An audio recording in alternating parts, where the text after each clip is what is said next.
the overlay over. Here we are, ladies and gentlemen, on the map that is Bel'shir Vestige. Spawning in the top left position as our blue Terran player coming in for Startail, currently up 1-0 in this best of 3. It is Bomber.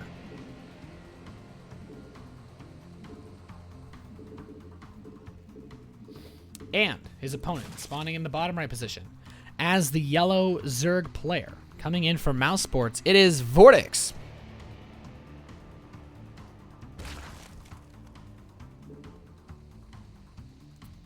So, this is a map that I think, well,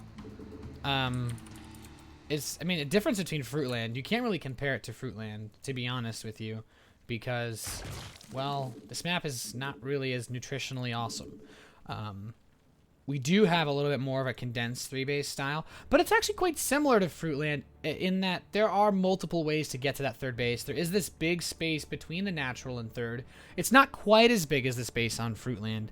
And of course, there's only one entry point from the outside into that third. No backdoor of any kind. So as far as this affecting the player's strategies, VortiX, he's going to be able to condense his bases a bit better. It's going to be a bit easier for him to have the creep spread between his bases that he needs. But as far as Bomber's build, I mean, he did a very standard style. He didn't throw anything unusual out there. He didn't go for any kind of crazy Korean aggression that some Terran players do throw out. And that would have actually been a pretty decent map, Fruitland that is, to go for that level of aggression simply because he, simply because it was a small map.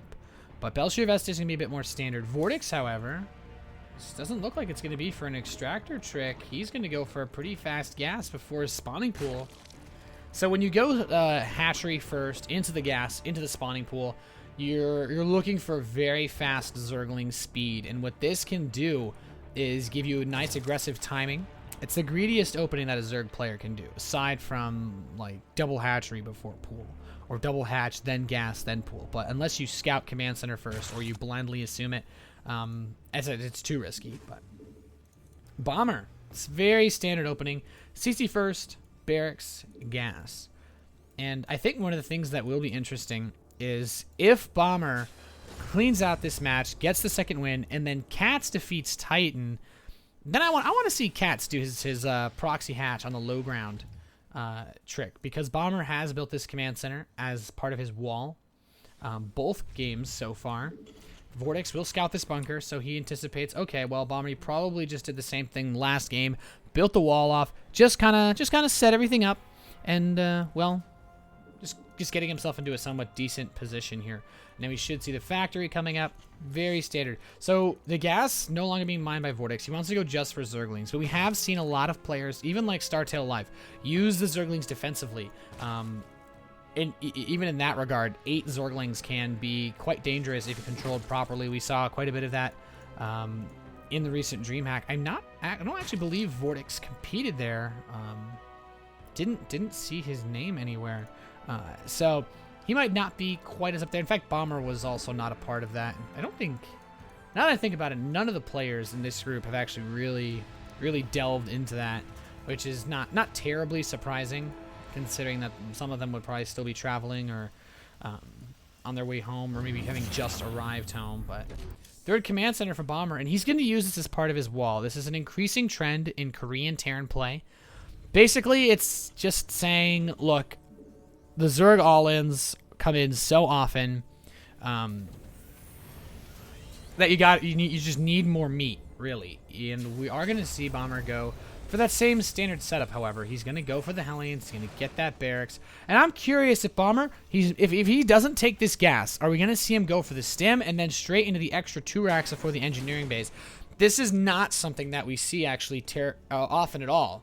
Almost every Terran player goes for the faster engineering bays rather than the barracks. And this could be Bomber's way of saying, hey, if you get aggressive, I don't care. VortiX, though, well, he actually he has that Zergling speed now. But the question is, where does he go from here? The Hellions onto the field now for Bomber. Going to shove this Ling off the tower. VortiX does keep that Zergling alive, which is quite nice. But he has a gas in his natural. He has that 2 gas geysers in his main. And he's going to go straight up to his lair without any tech or evolution chambers. So as far as what VortiX could be doing with this fast of a lair and no evolution chambers, could be something like a big speed Bane Roach timing. I do feel like going for 1-1 with that is a pretty solid play, though. So I'm not... It's actually kind of hard to call. He is going to take the third hatchery. The question is, how much will he drone it up? He is still droning. And we could see something like a Roach Horn and a Nidus network possibly drop at the same time when this layer completes. The weird thing, and there we go, the Roach Horn and the Baneling Nest. I feel like these are only slightly late because he won't immediately be able to start those upgrades. But it does look like it will be a very big Roach Bane timing. And this is something that has popped up to defend against, to kind of fight against these 3-rack styles. But Bomber, he has gone for that very late gas. He will have these 2 racks a bit earlier.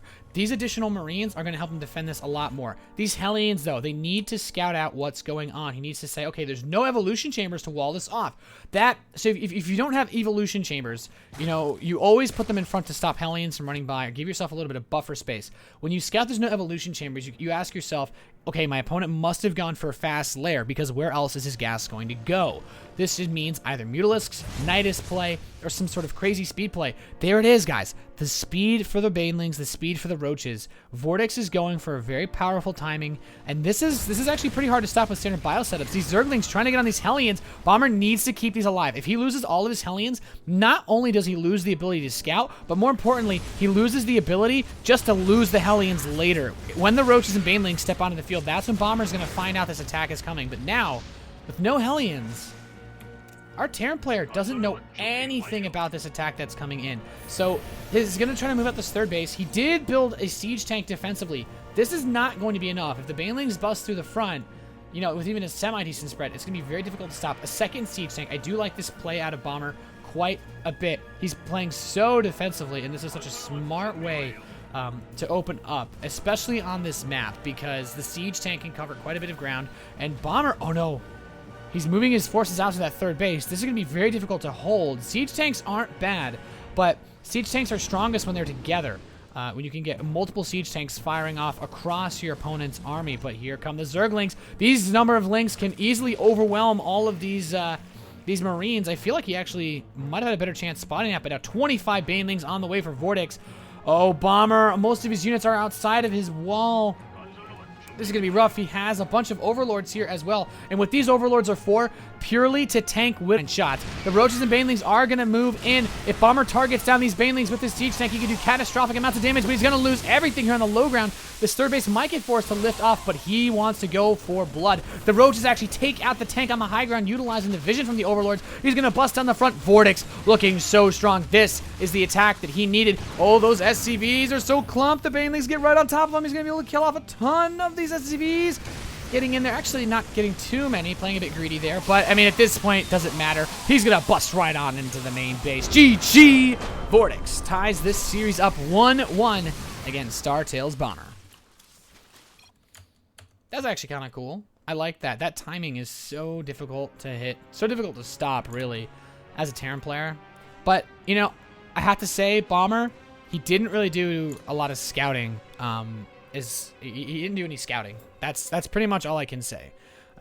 We didn't see him really anticipate this attack. Even if he just ran the Hellions by the natural, he would have seen, oh, okay, no evolution chambers. It must be a lair-based play. You don't see one base. It wouldn't be a hatch tech. You wouldn't get, you know, off of 3 bases, hatchery tech, Roach Baneling busted at the 10-minute mark like that. It was going to be a lair-based timing. Either Mutalisks, either Swarm Hosts. There are a variety of options, but the fact that Bomber did not scan at all really cost him as far as the information goes in that game.